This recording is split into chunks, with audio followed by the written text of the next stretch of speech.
Glaze was clearly in shock. So was Maeve. While that bitch Hoyt grilled her coworker and Maeve refused to let go of her mother, Jay listened. Whatever the M2 had become, it was more dangerous than ever. He kept fighting the urge to stare back across the glass partition at the chem lab. That thing might come back through the hole in the roof, but they had a bigger problem just now. Jay stood at the computer console and brought up a terminal. He logged in and brought up the testing control panel for the chem lab. Results from their tests scrolled across the screen. All but one, the NMR. When the hell had they started that test? He knew it couldn't have been more than an hour, but it seemed like days. Of course, the fact he hadn't slept in forever didn't exactly help. Regardless, the test should be finished, or at least close to it. He collapsed the test results until he found the one he was looking for. NMR, he said to himself. Jay clicked on the results tab. A graph of colored lines appeared on the screen. He blinked at them. Jay turned around and nearly ran into Neil. The biochemist's eyebrows were raised. Jay? You okay? He shook his head. Look at the screen. Jay stepped aside. Bill joined them at the desk. The three men stared at the display. Neil scratched at the gray in his temples. That's not possible. Oh, man, Bill chuckled. That's just awesome. What are you gentlemen discussing? Jay turned to Hoyt. She'd sat glazed down in a chair. Her CDC team member didn't exactly look like he knew where he was. Jay knew the feeling. Know anything about chemistry, Dr. Hoyt? Her eyes narrowed. More than you think. Her voice was knife cold. Jay flashed a grin. Then take a look at that, he said, pointing to the screen. And tell me what you think. She glared at him and then moved forward. Bill and Neil stepped aside and made space. Her suit crinkled as she bent down to look at the screen. Jay watched her expression change from annoyance to confusion. She pointed a finger at the screen. Shouldn't that be, varied or something? Varied, Bill laughed. Lady, that graph should show all sorts of shit. Mainly hydrocarbon rings. But that ain't what I see. She glared at Bill and then looked at Jay. What am I looking at? Jay cleared his throat. The spikes in the graph. Those are atoms made of heavier elements. And? He tried to hide a smirk, but couldn't. Dr. Hoyt, please look at the bottom of the graph. She did. He smiled when he saw her eyes widen. That's not possible. Neil and Bill laughed. Jay thought they both sounded on the verge of hysteria. No, it's not possible, especially considering what we saw on the SEM. The bottom of the graph showed the scale in atomic weight. There's no hydrogen in this stuff. No carbon either. Whatever it is, it's way off the periodic chart. By miles. Bill said. Shouldn't that be radioactive as hell? Jay shrugged. I look like a goddamn physicist? Bill's right, Neil said. We should be fried. That stuff shouldn't exist in nature. No way it can be stable. Unless it is. Jay rubbed his eyes. If it's got the same number of electrons, protons, and neutrons, it should be as stable as anything else. Hoyt stared at Jay. Dr. Hollingsworth, was the oil heavy? As in actual weight? He shook his head. No, quite the opposite. All of our tests showed it to be what we call high-gravity crude. The sweetest I've ever heard of. No crap in it.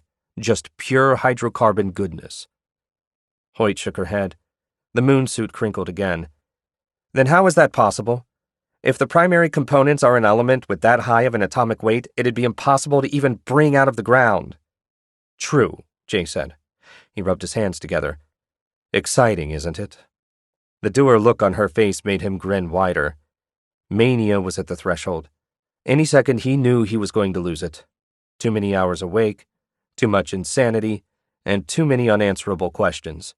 An oil that acts like oil but isn't. A substance that doesn't have excitable electrons. A liquid that consumes any material that doesn't have tightly packed atoms? And, he pointed to the chem lab rubble, something that can change state from liquid to solid and is dangerous as hell. He chuckled and wasn't surprised at how insane he sounded. Like I said, exciting. Maeve had finally stopped crying. Kate was rubbing her daughter's shoulders and looking up at Jay. We have to get out of here. All of us. Now, before that thing comes back. Jay nodded to her. Agreed. He turned back to Hoyt. As much as I'd like to sit here and convince you that we're in trouble, Hal employees are getting the fuck out of here. And you can shoot us if you like. He nudged Bill in the arm. Let's go. No, you can't leave, Hoyt said. She grabbed Jay's shoulder with her gloved hand. This is a quarantine situation. Neil snorted. Lady, one of your own people just got devoured by the same thing that destroyed the lab next door. You want a quarantine? Fine. Lock the building up, set it on fire. But we're getting the hell out of here. She moved to block their way, but Neil pushed her hard enough to knock her back against one of the tables.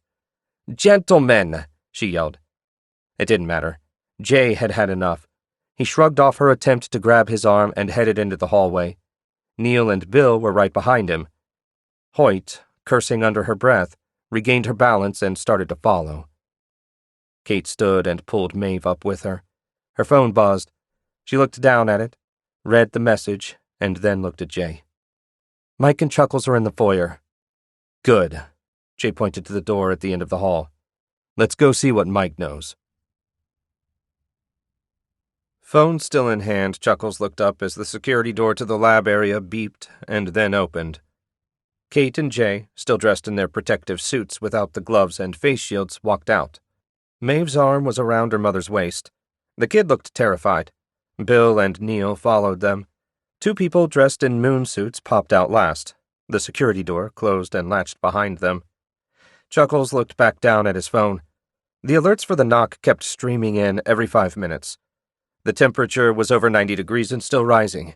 If they didn't want to lose the entire knock, he'd have to go up there and shut down the systems. The auto shutdown obviously wasn't working. Big shock. It had never been tested.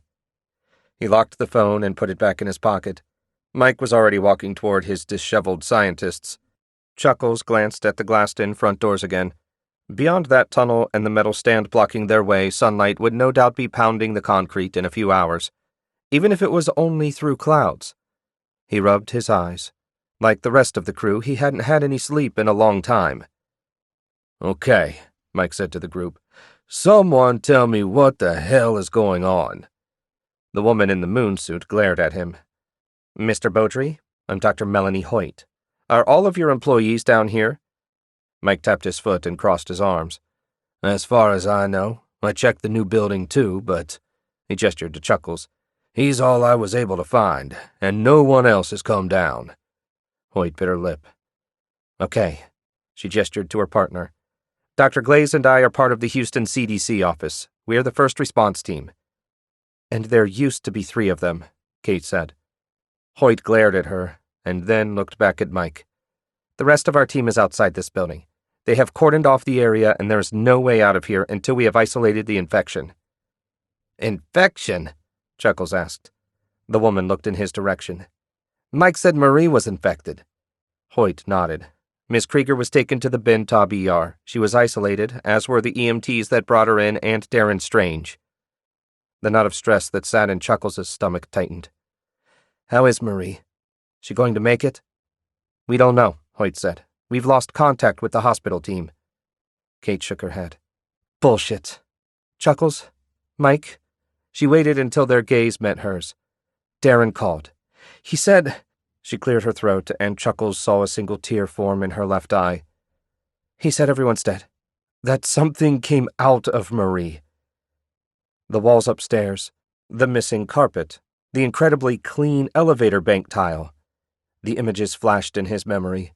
A spike of heartburn hit his stomach. What we saw upstairs, he said, wasn't pretty. He gritted his teeth and then forced himself to relax. Whatever is in the building, it's eating through everything. That's not metal or glass or concrete, yes?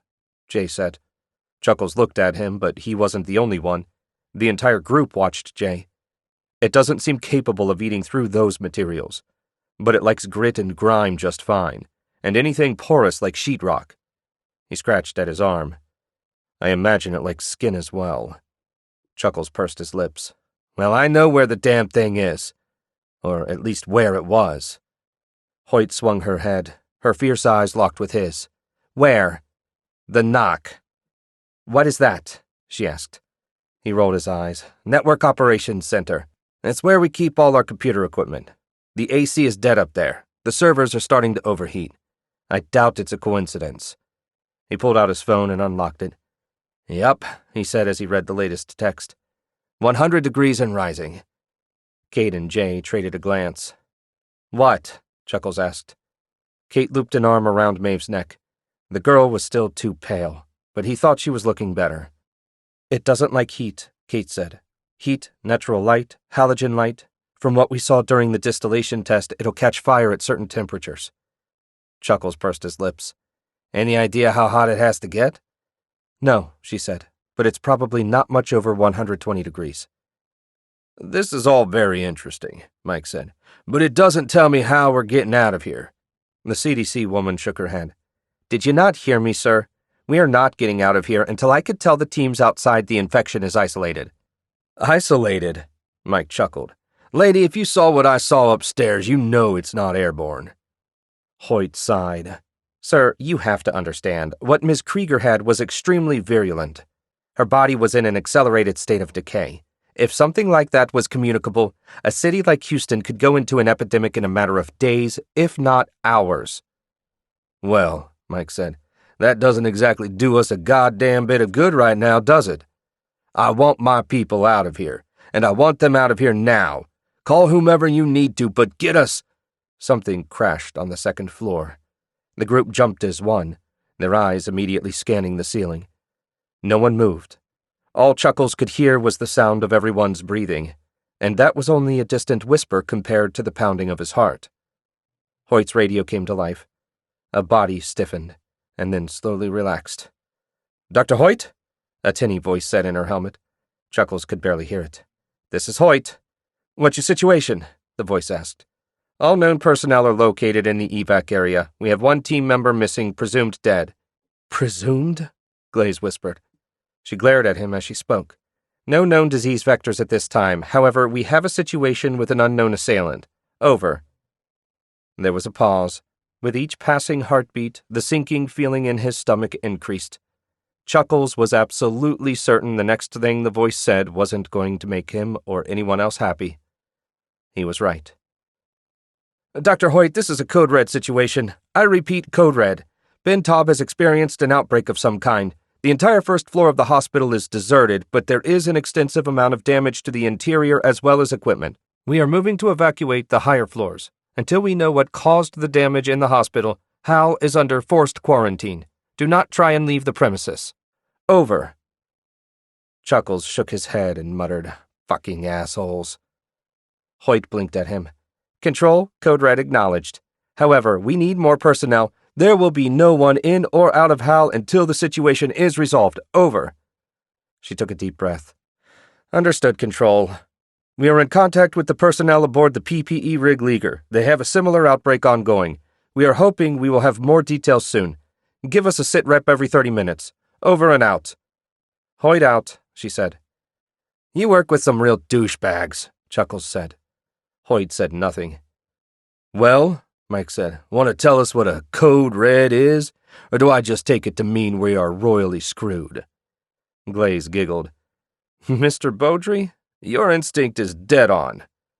The fuck does that mean? Chuckles asked. Glaze continued to giggle. Get a hold of yourself, John, Hoyt said. The man in the moon suit lifted his gloved hands and pulled off his helmet. Air hissed out of his suit. Hoyt grimaced. Damn it, John. Like it matters, Glaze said in return. If they're not already there, the cops will be outside. He pointed at the exit. They'll be told to shoot anyone that comes out the door, and before long, soldiers, Army, and Marine reservists will get here from Ellington Field. And trust me, Glaze said, they will kill you if you step outside that door. Chuckles laughed. Great fucking weekend. We can't leave? Maeve asked in a choked whisper. Kate gritted her teeth. So, Dr. Hoyt, what do we do now? Hoyt's cheeks flushed. We stay here where it's safe. Chuckles glanced from the CDC woman to the others. Everyone looked exhausted and frightened. He turned to Jay. You say this thing hates strong light? Jay nodded. Yeah, anything that approximates natural light. Chuckles grinned. Then we should head to the new knock. It's got damned powerful lights. It's going to be cold, but it will be a good place to hide out. Mike shook his head. To do that, we'd have to go upstairs. Remember what the second floor looked like? Well, what about a distraction? No, Kate said. We know it can see, but we have no idea if it can hear. Chuckles held up his flashlight.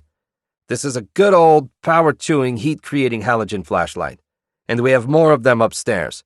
If we see it, we can make it move. We'd be better off somewhere with windows, Jay said. Take down the blinds when the sun comes up, let the light drive it away. Glaze laughed. And where the hell would that be? Conference room, said Mike. New building, floor 3. It's in the corner and covered with windows, and they actually face east. He checked his watch. And that means we'll have several hours of good light, at least until the sun goes down. We should just stay here, Hoyt said. When they determine the infection isn't a threat, they'll let us go. Look, Doctor, Kate said. You missed the show in the lab. The M2 attacked us.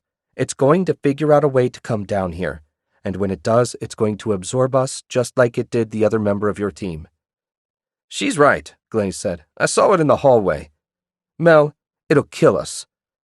Hoyt opened her mouth and then closed it. Chuckles thought the woman was going to slap her colleague. She rubbed her gloves together. The crinkling sound was loud in the quiet foyer. Then we need a plan. Something was sizzling. Cooking. Chuckles sniffed the air. The stench of rancid meat cooking over an open flame stung his nostrils. He raised the flashlight toward the ceiling and clicked it on. Mike's light joined his. The ceiling tiles were still in place, but the sizzling sound increased. Hoyt grunted. What is that? Shut up, lady, Chuckles said. He cocked his head to one side. The sound wasn't all that close, but was growing louder. He turned around toward the building's interior and walked forward until he could see the elevator bank. He froze. Beneath the harsh blue-white fluorescent lights, a stream of thick, black liquid squirted through the crack in the elevator doors. A curl of smoke or steam rose from the floor as the goo devoured everything on the tile. The puddle of black grew before his eyes. Chuckles stepped backward. A crunching sound joined the sizzling as a solid branch rose from the liquid. A black orb popped out. The insectile eye stared straight at him. The pool shuddered as a tentacle formed into a leg. He pointed the flashlight at the thing. The pool shuddered violently, but the stream of fluid kept coming. Move! Chuckles yelled. He ran away from the elevator bank and toward the emergency stairs. Chuckles didn't wait to see if the others followed. The image of the staring eye and the blacker-than-black arachnid-like leg was all he could see as he pushed through the door and into the stairwell. Chuckles was yelling and running for the stairs. Kate heard crackling and spitting coming from the elevator bank around the corner. She knew that sound all too well. She grabbed her daughter's shoulder and pushed her toward the stairwell. Move!